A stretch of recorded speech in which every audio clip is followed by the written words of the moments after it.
Good morning, everyone. I'm Kevin Allen, and I'm joined by my usual broadcast partner, former NHL defenseman Tom Laidlaw. Played 11 sensational seasons with the New York Rangers and Los Angeles Kings. This is the Laidlaw and Allen Report. We come to you twice a week to talk all things hockey. And Tom, I just thought I'd start the day with a little hyperbole, get you pumped up. Right. We'll talk about a few things, and then we're going to start out with a very sad story, and that is the unexpected death of Jimmy Hayes, who played 7 NHL seasons with 4 different teams. I think he played for the Blackhawks, the Devils, the Boston Bruins, and the Florida Panthers. We still don't know how he died. He was a young man, 31 years old, and a lot of people are devastated, including his brother, Kevin, who plays for the Philadelphia Flyers, his young wife. They have a couple of kids. This is just a very sad story. I read that in the Boston Globe that they're going to have an autopsy to try to get to the bottom of it, but just a horrible story. Yeah, it's never, we've talked about this before, it's never good to lose anybody that you love, but when it's a young man who's got young kids, the kids won't grow up without a father, and so it's a sad story, and it's just 31, and I don't know, young man, just look at the pictures, looks like a healthy guy, at least from all appearances, so it's a very sad story, and it's just, I get a little, we lost Rod Gilbert, we had the 3 young players out in British Columbia that passed away in the car accident, now Jimmy Hayes, and it's, I know you feel the same way, it just shows you've got to live life all out, and I know you're a huge family guy, and that's one of the main reasons I respect you so much. Your family means so much to you. I think that's important that you really make sure you tell your family how much they mean to you every day. So. Yeah, it is. It really is kind of a sad tale, and it just kind of brings home to the idea that and you've talked about it before. When you played in the NHL, you felt invincible. You're in the best of health in theory, and you just don't expect these kind of things to happen. And you've really encircled too one of the things that I've said, and even in the media, you're part of it. It's the kind of the hockey family. Yeah.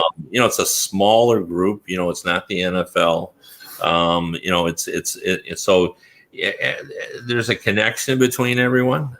It's kind of hard to describe, but everybody kind of knows everybody else, or at least knows something about him. Like I remember interviewing Hayes a couple of times, very energetic guy, a guy that kind of an infectious laugh. I think he was I had the impression anyway that he was kind of the guy in the room that kept everybody kind of upbeat. So this just really brings home. Now, this sort of dovetails into another story. Dustin Penner, former NHL player who is on Twitter. I'm sure he's on Facebook too, but and he had something to say about this yesterday, about the cause of his death. Now, I'm not going to dignify what he said by saying it again, but basically he took a stab, a guess at what may have caused this death. And it was really, in my mind, just totally outrageous. We all get upset by what some people say on Facebook, but it's generally about politics, and they have every right to voice their opinion. But there should be some lines that aren't ever crossed for any reason. So when someone dies unexpectedly like this, for you to go out and speculate about what may have caused it, because you have so much knowledge. I mean, come on, let's be real on this. Like, doctors have an oath, do no harm. Well, that should be the Twitter. Well, especially nobody should. You're right, but especially a former player too. Should know. It's just hopefully maybe he just wasn't thinking when he said it. I didn't see that either, and I'm glad I didn't see it, because that's, man, especially never should have happened, but especially so quickly after he just passed away too. Yeah. Well, the reaction, as well it should, and I was actually quite impressed with this, was swift condemnation of what Dustin Penner had to say, and he has a young wife that you hope this didn't get to her, because they're looking for answers too, and for him to make sort of wild speculation about things that seem to almost in my mind have a political persuasion to it. So I don't know why he felt like a need to do that. But let's just be decent. Can't we just be decent? Is it that hard? What did our grandmothers used to tell us? If you don't have anything nice to say, don't say anything at all. But you know what, though, Kevin? I wonder sometimes, and I'm not trying to defend him in any way. I don't know what was going on in his head, Dustin Penner, when he said that, but people just don't think sometimes. It's like, because you're doing it online, you forget, like, okay, what would I be saying if I was face to face with that wife or kids? Would I say that, or am I protect? Yeah, you wouldn't, right? I mean, yeah. Well, I do think that there is. My wife was a high school coach, and she. I remember her talking about when texting started to become more and more of a thing, and she said, she coached both boys and girls, but she said girls in particular will say things on texting that they would have never said before, and the same is true in social media. Yeah, you say things out there that you throw out there that you just wouldn't say, in public. I've learned with texting, I'm awful. Like I tell people that I meet, when I first meet them, I say, listen, if I text you, let's just stick to details. Like you and I text, okay, we're doing the show at 10:30. That's it. When I start trying to text about emotions or anything like that, I said, it just will come out wrong. Pick up the phone, let's talk to each other. Right. I'm terrible that way. Yeah. I've learned to just not do it. Yeah. Yeah, you and I have the record for the shortest text conversation. You say to me, 10:30? Yeah. And I say 9:45, and we're done. We're in. We're out. Right. I may say glorious. Like you spotted the other day, my neck was sore because I'm usually saying something like glorious. Yeah. But I just said that day, okay, and he said, I know something's wrong because that's just not the way we. No. Okay is not what you do. Yeah. So yeah, I mean. When you take your morning walks, and I usually check the video, you always have kind of a message of hope, where let's go out and have a glorious day. So, I like that too, because we really should try to have kind of a glorious day. Always. Now, if and I keep now I'm kind of stuck between the two, texting and what I really want to say. If social media had existed back when you were playing, would you have participated, do you think? I mean, it's pretty commonplace. What's that? Say that again? I mean, it's pretty commonplace now. I mean, everybody has an account. Like Sidney Crosby has an account. He just has never told anybody who it is. That's right. So he comments, but because he wants to get the news. Right. And I don't blame him. I mean, if I'm done with my journalistic career, I'm still going to have a Twitter account because I want to get the news. The 140 characters that tells me who's playing this afternoon and, what goalie has been, pulled, that kind of thing. So I don't know. See, I'd like to think I wouldn't be using it. I'm obviously a different person now. I guess we all are different people now. Yeah. We evolve right as we get older.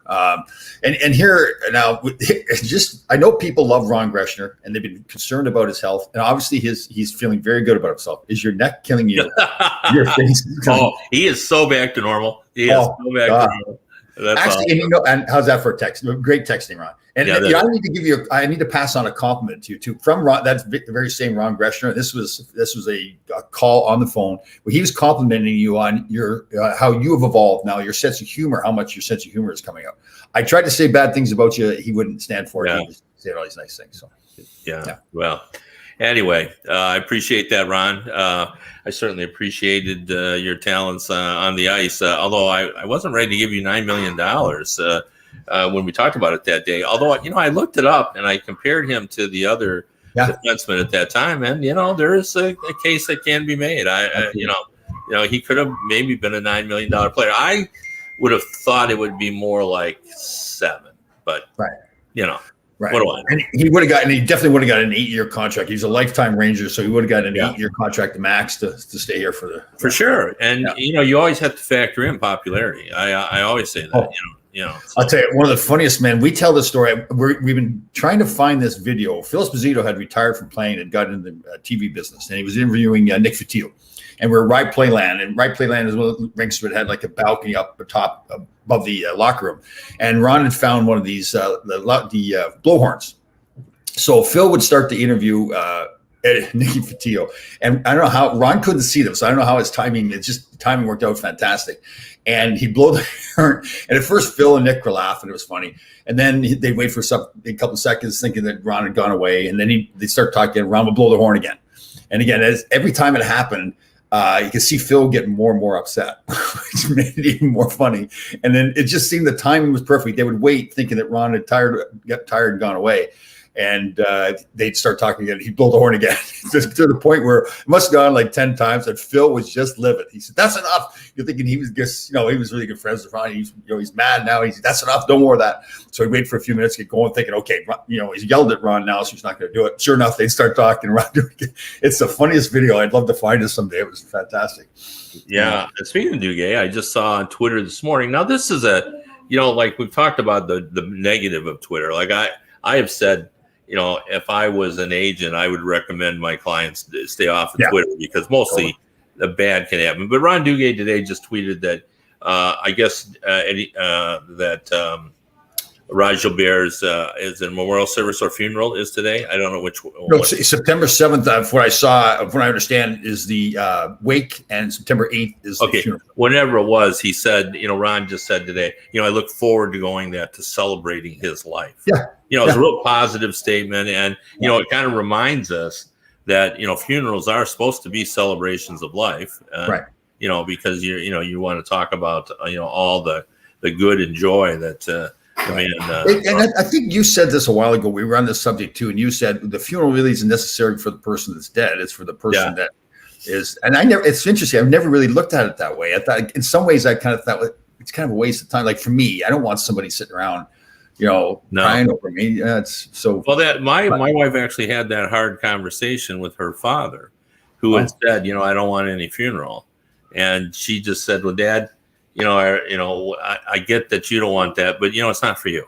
Right. It's for us. Right. So you have to." And he said, "I understand that. Okay, if you want to have that, feel free." And so, she did. Right. She had a memorial service. We went to a restaurant. A lot of his people that he worked with showed up. Everybody said what they wanted to say, and she was right. It wasn't about Wayne. Obviously, he had passed away. It was about those who were left behind. And that's pretty wise. But do you have to? Okay, now if you're not really religious, so you don't have to have the memorial service. Just have some gathering where everybody can come together. Yeah, I mean, they call it a memorial service, but that doesn't really have religious connotations. Okay. I mean, we had ours in his favorite restaurant. Okay, and the chef who knew him came out and said, "Yeah, I loved when Wayne came in here. He." Okay. Came out and said his piece as well. Yeah, we just had. So when I die, then we can everybody go to the gym, like do a workout at the gym or something like that.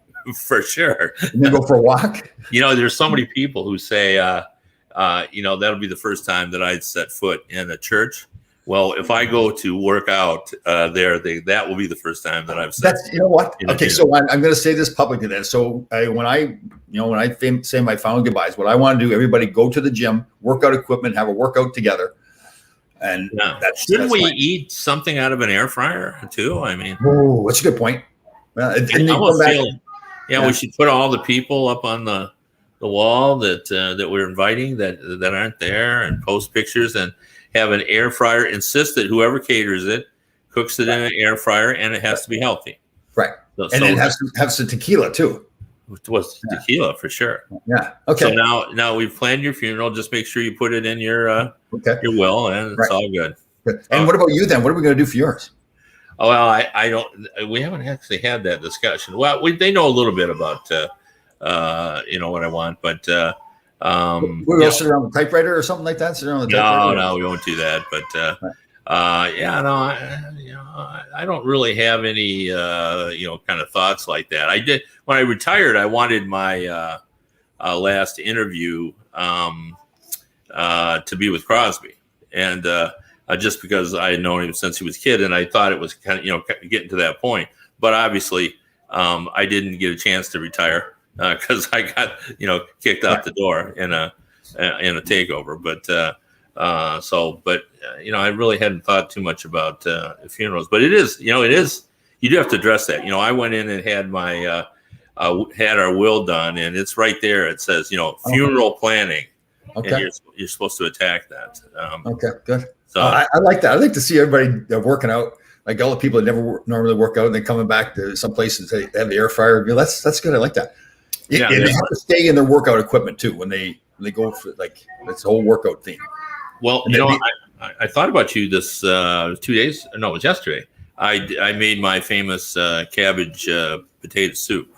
Oh, nice. I got all that in there, and I reached for the corn, Right. and I said, no, I'm not going to put corn in this because my buddy Tom Laidlaw said it's a useless vegetable. Rent the fruit. The rest of it. Yeah, I mean that's just kind of crude, but Yeah. basically you called it useless. Yes. It doesn't no nutrients, doesn't really help you. So I reached for the corn and I let it go. I didn't What did you put in instead? Nothing. I mean, I have green beans in it. I always throw those in, and cabbage, potatoes, sweet potatoes. I put in it, and then lots of spices, a lot of red pepper. So it's really got a kind of a tang to it. Carrots, I have carrots, so it's very orangey. Oh, very nice. Your food, the predominant color of your food is often orange. It is, especially when you include the carrots, and then you kind of soft. Yeah. Right? So I added some, and not the little teeny carrots, big, thick Bugs Bunny chomped type carrots. So yeah, that's healthy. That sounds very healthy. Good job. Oh yeah, no, it is healthy, and there's no doubt about it. So I did make that. Let's go. I want to talk a little bit about. We had talked before about Ted Lasso, and you don't watch it. You really should. It's quite a tremendous show. But there's a concept, obviously, in Premier Soccer that the cosmopolitan sports fans understand the idea of relegation, and we know relegation because we watch international tournaments, and we know that sometimes if you're down near the bottom, you got to fight your way to kind of stay in the pool that allows you to come back the following year, like in World Championships. But over in England, soccer, if you are the bottom, I don't know if it's 2 or 3 teams, you're knocked out. So let's apply that concept to the NHL. So like last year, who was the worst team? Was it Buffalo? Who was Buffalo? That worst record, right? Yeah. But let's say this year it's going to be Buffalo, Arizona, and San Jose. So we finish the season. Those three, they're out of there. Buffalo's out, San Jose's out, and they go down to the H. That means there's another league or another. They go to in English soccer. They have 4 or 5 leagues, right? But we have the American League, so we knock those teams down, and so if you're trying to get in the NHL and there's going to be no expansion, you got to get an AHL team, and then you got to win that AHL. Oh, okay. So, I mean, I'm just using this as a concept. Yeah, I got it. I like it. As far as I know, this has never been discussed. Right. But my thought is would that be fun? And is there any level where fans would accept the idea? Here's one thing it gets rid of: tanking for purposes of the draft, right? Right. Because there's a big financial incentive to stay in the National Hockey League. If you're now playing the American Hockey League, you're playing against teams that are not a big draw. You're not playing against Sidney Crosby or Connor McDavid all the time, right? So there's a financial disincentive to go down to be relegated to that lower division, and then that's right. So then so I like it. I like the concept. Okay, let's think about the draft though. So are you still eligible? Like, let's say you get the worst record and you're relegated to the American Hockey League. Do you still get the first overall pick in the draft? Yeah, that's a great question. I would say no, because you can't. And the other issue that I thought that really mucks it up would be the players. Just suppose, for instance, that, let's try to think who's on Buffalo, San Jose. Yeah. I mean, that takes Brent Burns out of the National Hockey League. Right. Now he still has a contract. Now, what happens in Premier League soccer is if they got relegated, they would just sell off their players. Oh. So I guess we could do that, but that would be hard with. But then, so if you sell off all your players, then how do you get back to be good enough to move back up again? Well, you got to win that league. Okay, so you win the league. Okay, gotcha. All right. Yeah, I mean, you got to, that's what you got to do. I mean, that's where Ted Lasso is, by the way, this year. He's been relegated. They're down in that second tier, and they're trying to win and get back in the Premier League. So interesting. That would be interesting, though. But think about it, right? You're at 32 teams now, correct? 32 with Seattle in? Yeah. All right, so you're saying, okay, the leagues, let's say they make the determination, 30, we can't go any bigger than that. 32 is big enough. Now, I don't think that's true. I think eventually they'll add more teams. Yeah. So they're going to say, okay, 32 is capped, that's it. New franchises want in. You've got to start in the American Hockey League and prove you're good enough, win the American Hockey League, then you can move up to the NHL and other teams are coming down. Okay. Interesting. Yeah. Yeah, I mean, it's a fascinating concept, which you bring another layer of competition to it because Imagine, you're usually if your team's out of it, you've lost interest. But boy, you don't want to lose your team to the American League. Oh, I know. So now you're into it. So now teams aren't just battling for the playoffs now. Now you get battles right down to the end to just stay in the National Hockey League. That's very interesting. Yeah. I mean, it would never happen. Yeah. The reason is because this is a multi-million-dollar business, and you can't make as much money competing in the AHL as you can in the NHL. But it's interesting to talk about it, and just imagine, the excitement of it would make things more exciting near the end of the season for those teams that are now out of it. I mean, let's say we took 3 out every year. Imagine if you're on the final game of the season and you're down. It's San Jose versus Detroit. Yeah, and the winner stays in and the loser is out, and by coincidence they play each other, and they win that game. I would think at least coaches and management would be lighting up victory cigars and celebrating as if they wanted the cup. That's true. Oh my God, we avoided that. Because look, there's no guarantee. You're going to win that division next year or finish in the top 3. There's a lot of teams there. You know what I mean? Yeah, totally. Yeah. So wow, that's interesting. Yeah, I actually like it. There's a lot of things reasons why it probably won't work, but would be pretty interesting. Yeah. Oh, wow. Yeah. I just don't. It just could. Well, first of all, if you pay for an expansion team, like let's just say now all of a sudden the NHL put this in. So Seattle's paid all that money. What is it, $650 or what was it? $650, I think it was. Yeah. Yeah. So.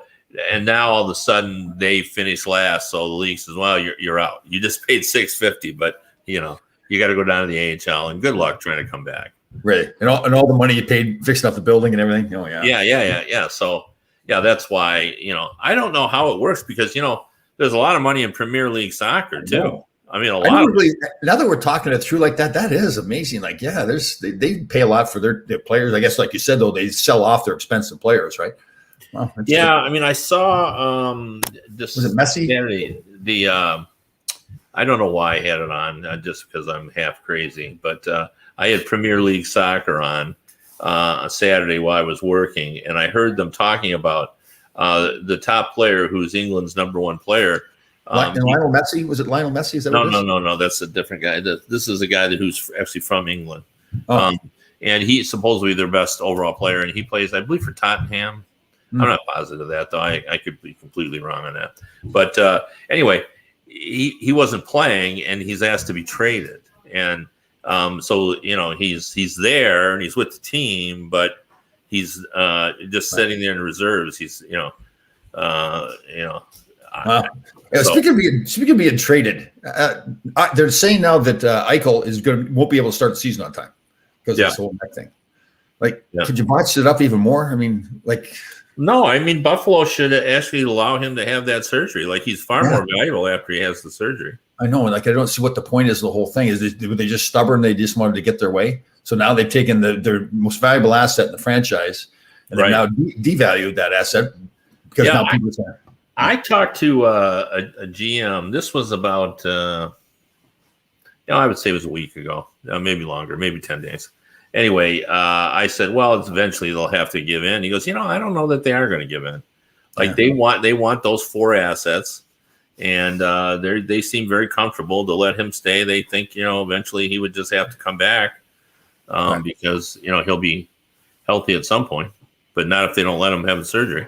Right. So, I see the point. Yeah, I can make him come back and play in Buffalo, but man, what a toxic environment that is. I mean, I hate to say it like this, but you'd argue that it's the worst run franchise in the league right now. And I hate saying that, but they tried to rebuild, didn't work. All the different coaches have had come in, different general managers and everything. And then to publicly come out and trade your number 1 asset, your first or your second pick in the draft, the second pick in the draft. And now you're going to trade him away. And then now you're not going to trade him away. The neck injury. Ooh. And they're going to trade, and they traded away Sam Reinhart. I know. He's a good player. He's a proven, consistent scorer. He's a young player too. Typically when they're trading away players like that, it's some guy that is on the backside of his career, not the front side of his career. It's Yeah. Yeah. What you know what Barry Shelley here asked a very good question here. Where will the Coyotes play this year? Have you heard anything? Well, this year they'll play in their Yes. Glendale Arena, but it's next year. I think that I think the America West is still there, so I think that would be a temporary solution, but it's not the Arizona State has a new arena, but it seats 5,000. Yeah, I know. So that isn't going to work. Yeah. So I don't know. I mean, there's got to be arenas there where I don't even know, where did the Phoenix Sun play? Well, I think the America West Arena, that's where they were playing, I believe. Yeah. Yeah. So. Listen, the Islanders play in the revamped Coliseum, which only held 11 or 12,000 people. So they played there this year, and it was actually, I know they didn't put as many people in the building, but it was just fantastic. There's a romance with those older buildings, and I think there'd be a romance actually with America West. It's downtown. Yeah, and the one side is totally screwed up in terms of watching the game, and then sometimes that brings it. I mean, I remember that in the old Olympia. I grew up in Detroit. There were 1,000, 1,500 seats. I'll bet that you couldn't. You only could see part of the rink. And you could buy those obstructed view. They were like $8, and you're happy to have them. Gordy was playing. It makes me, you bring back old memories. When I went to Northern Michigan University, they had Lakeview Arena that seated, I think, roughly around 3,000 people. I think it's seated. And when we first started there, first year we were there, it was the first year of that program, so it wasn't always sold out all the time. But as we got better and better, especially my senior year, we're ranked number one in the country. It got packed. In fact, we became the number one ranked team in the country, and North Dakota was coming in to play against us, and they were the number two ranked team in the country. And I can't remember the coach's name. He got interviewed before, and they said, you're going to be intimidated because, it was all the old miners, they're all having beers and everything like that. And they're hanging over the glass. It was quite the place to play. Was it Gino Gasparini? Yes, it was Gino Gasparini.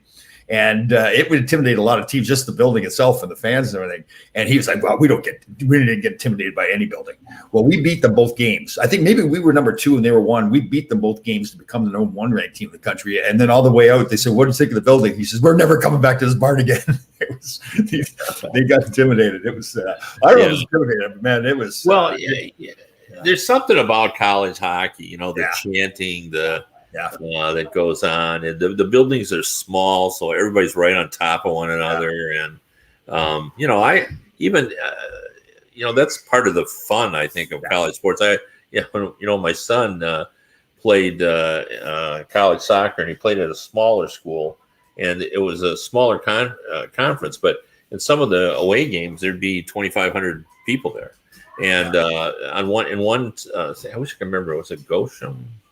I don't know. I can't remember where it was exactly, but they had this reputation for, figuring out chants. And my son was a defender, and he played weak side. He played his off side. He was a right-footed player, but he played on the left. Right. And he was so thankful of that because the stands were on the right, and so at the start of the game, and because they always picked on the right defender, and they figure out his name and read his bio, and they have something to say about him. So he was just thankful he was not on the right at the start of the game. So that's funny. I remember in college we were playing at Air Force Academy, and Donnie Waddell was on the team. Him and our partners. It must have been our junior or senior year. He must have done something to somebody, and then so we always played Friday and Saturday night. So he must have done something to somebody on Friday night to hurt a player or something. And so Saturday we get there, and there's this huge thing. It must have been 20 feet by 20 feet with a bullseye and number 4. And that was Don's number, the bullseye number 4. So he was the target that night. And, of course, I thought, that's nobody's going to hit my partner, So I was like out looking for the whole. I was going to take on the whole building. Did anybody hit him? No, it was more the fans. The Air Force didn't have a great program at that time, so the fans were more fired up about them. I love Air Force's hockey rink. It's sunken down, and that was a building and a half. Now, was Donnie chippy? He could be. Yeah, he wasn't. I didn't have to, because again, it was college hockey. I felt like I always had to defend him all the time, and because it wasn't, like I said, it wasn't fighting anyways. But like he was like my little brother, and So yeah, he could play with a little edge. Yeah, he wasn't really dropping the gloves, but he could be a little nasty with the stick. But he was a fantastic offensive player. He just he could run the power play, do all that. He was good. Well, back then, like 40% of the players were a little nasty with their stick. Like yes, yeah, they let you away with quite a bit. I mean, there wasn't supposed to be fighting, but I mean, you could, as long as you like really didn't, you could do quite a bit of stuff out there. Yeah. Before we go here, we're running out of time. I wanted to ask you about the Olympics. I think it was our friend Larry Brooks again who broke this, as I recall. That much not to my surprise, the IHF agreed they were going to pay the insurance, including COVID, for the players. So now it looks like we're back on going to play. I know you're not a huge fan of that, but. Was that the only hang up? Was that the only hang up? It seemed like I mean, there's a lot of hang-ups because it's never a deal. But it seemed to me that was one of the big ones. Because they can't bring their families and everything, right? Because yeah, they can't. And that's an issue. No one likes to be away that long, and all of them. That's the thing. Like, and people always forget this. Athletes are in their prime, and they almost all have young families. Yeah. So you're usually leaving your wife back home to fend with, 2 kids or 3 kids under the age of 6, and that's, we have our grandkids, and that they can run amok, as they say. It's a full-time job. Yeah. I'm with you. I guess, listen, you've told me before, and I've never polled the players, and you have talked to a lot of the players, and the players that don't go and the players that go, and it seems like everybody or most people are in favor of going from the players' side. For me, I don't see the point, but. Yeah. Well, I mean, it's just such a big stage, like, you win a Stanley Cup, and the romance of that for us, nothing can beat it, that's part of our world. We know what it means to people, and we've seen people cry, and we know that they take the Stanley Cup to their parents' grave sometimes and all that. But in the grander scheme, winning a gold medal is much bigger. More people pay attention to it. Yeah. It's so big. Like, the television audiences, even ratings were down this year, but they dwarfed, what you'd get for an NHL game. And hey, before I forget to, going back to Roger Bear and his passing, he touched so many people respecting him so much. Clark Gillies, who's become kind of a friend, he's been on our show a couple of times. He reached out and wanted to know, just chat a little bit, wanted to know when the funeral service was and everything. So it was a real class act in his part. And I think it just kind of goes to, how people look at Rod. And again, you touched on it before. I think even as much people love him because of a Ranger as a player, and such a great player that he was. But it's even after the game. So many people talking more about after the game than when he got better, after the game. I mean, he was good. It was an exceptional player, but afterward, that people thought him. Probably, if you listed the greatest Ranger players ever, would you put Leach number 1? It feels like you would, for the length of career, and Messier's in there, and Gretzky obviously, but not very long, But Gilbert's got to be 2 anyway, or I don't know, Messier. How long was Messier there? Was it 3 or 4 years? He was sure. It wasn't that long, right? But he won the cup. I don't think you can put him ahead of Gilbert. So. No, you couldn't. No, but he should be the top 10. But, And the other guy that called too, before I forget, he'll go if he sees this. John Tonelli called as well, my good friend. So, but a little different because him and I had played together in Los Angeles, whereas Clark and I had not played together. So, but you and he got together, as we like to say, and in the game. So, All right. Well, I actually have to believe it or not, I'm doing a podcast that's originating in Israel. Really? Yeah. And I'm getting on at 11 o'clock, which is right now. So I'm going to have to go. So if you want to read me, DetroitHockeyNow.com or HockeyBuzz.com. Tom? And if you want to listen to the radio version of the show, you can go to radio.co at 365 Sports. Again, that's radio.co at 365 Sports. We'll see everybody next week.